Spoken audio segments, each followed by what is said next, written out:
اولاد کے راہ راست پر آنے کا جو سب سے بنیادی اولین فریضہ ہے وہ والدین کا خود راہ راست پر رہنا ہے۔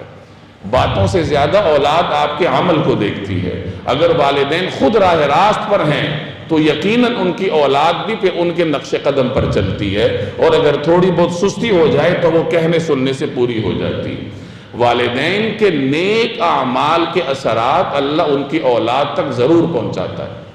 حضرت عبداللہ ابن مسعود رضی اللہ تعالی عنہ جلیل القدر صحابی ہیں، جناب رسول اللہ صلی اللہ علیہ وسلم کے خاص خادم ہیں، صاحب النعلین ان کو کہا جاتا ہے۔ رسول اللہ صلی اللہ علیہ وسلم کے نعلین شریفین ان کے پاس ہوتے تھے کہ جب آپ نے کہیں بیٹھنا ہوتا تو وہ نعلین شریفین اٹھا کے حفاظت کے ساتھ رکھ لیتے، اتنے آپ کے قریب تھے۔ جس وقت یہ رات کو نوافل پڑھتے تھے، دیر تک پڑھتے رہتے تھے اور محنت کرتے تھے نوافل میں۔ روایات میں آتا ہے کہ یہ رات کو دیر تک نوافل پڑھتے تھے، ان کا چھوٹا بچہ ان کے سامنے سویا ہوتا تھا، اور یہ کبھی کبھار نوافل پڑھتے پڑھتے درمیان میں اپنے بچے کو مخاطب کر کے فرماتے من اجلک یا بنی، کہ اے بیٹے میں تیری وجہ سے یہ محنت کر رہا ہوں۔ یعنی نوافل تو اللہ کی رضا کے لیے پڑھتا ہوں، لیکن ایک مقصد یہ بھی ہے کہ میرے ان نیک اعمال کی اثرات اور ان نیک اعمال کی برکتیں اللہ تم تک بھی پہنچائے، تو تمہاری وجہ سے میں اتنی محنت برداشت کر رہا ہوں۔ تو گویا والدین کے نیک اعمال کی برکات اللہ اولاد تک پہنچاتا ہے۔ سورہ کہف میں اللہ تبارک و تعالی ایک واقعہ بیان کرتا ہے۔ حضرت موسیٰ علیہ السلام اور حضرت خضر نے جب سفر کیا، دونوں بزرگ شخصیات نے، تو راستے میں کئی عجیب و غریب واقعات رونما ہوئے۔ ان میں ایک واقعہ یہ بھی تھا کہ ایک جگہ جا کر حضرت خضر نے ایک گرتی ہوئی دیوار کو سیدھا کیا، اور جب موسیٰ علیہ السلام نے پوچھا کہ یہ دیوار آپ نے کیوں سیدھی کی، تو انہوں نے فرمایا کہ یہ دیوار دو یتیم بچوں کی ملکیت ہے، وَكَانَ أَبُوهُمَا صَالِحًا، اور ان دونوں یتیم بچوں کا باپ ایک نیک آدمی تھا۔ مفسرین فرماتے ہیں کہ وہ ان کا براہ راست صلبی باپ نہیں تھا، بلکہ ان کے اجداد میں سے کوئی ساتواں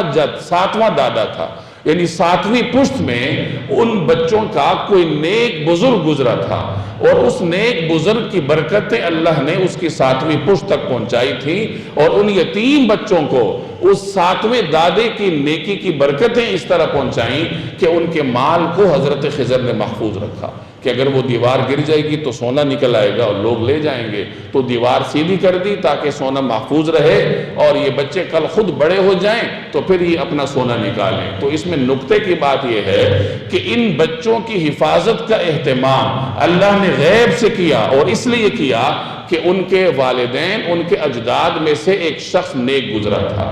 تو اس کی نیکی کی برکتیں اللہ نے اس کی نسلوں تک پہنچائی تھی۔ تو یہ برکت ہے والدین کے نیک اعمال کی، کہ ان کے نیک اعمال کی برکتیں اللہ تبارک و تعالی جاری کر دیتا ہے۔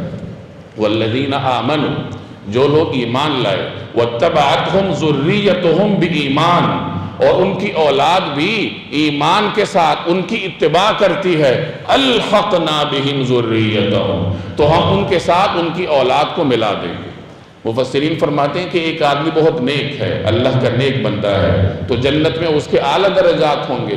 اس کی اولاد صاحب ایمان ہے، لیکن نیکی میں اپنے والد تک کسی وجہ سے نہیں پہنچ سکی، تو والد کی نیکی کی برکتیں اللہ اس کی اولاد تک اس طرح پہنچائے گا کہ اولاد کے مقام کو بھی جنت میں بلند کر دے گا، اور اپنے والدین کے ساتھ ہی ان کی اولاد کو بھی رکھے گا۔ تو یہ تمام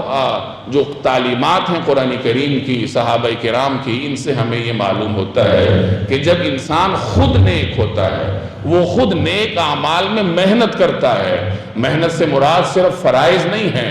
فرائض تو ہم نے پڑھنے ہی پڑھنے ہیں، محنت سے مراد یہ ہے کہ فرائض سے ہٹ کر نوافل پڑھے جائیں، چاشت کے نوافل ہیں، اشراق کے نوافل ہیں، اللہ کسی کو توفیق دے تہجد کے نوافل ادا کرے، صدقہ خیرات میں محنت کرے، اللہ کی عبادت میں خوب محنت کرے، تو اللہ جل جلالہ اس کی عبادت کی ان محنتوں کی برکات اس کی اولاد میں جاری فرما دیتا ہے۔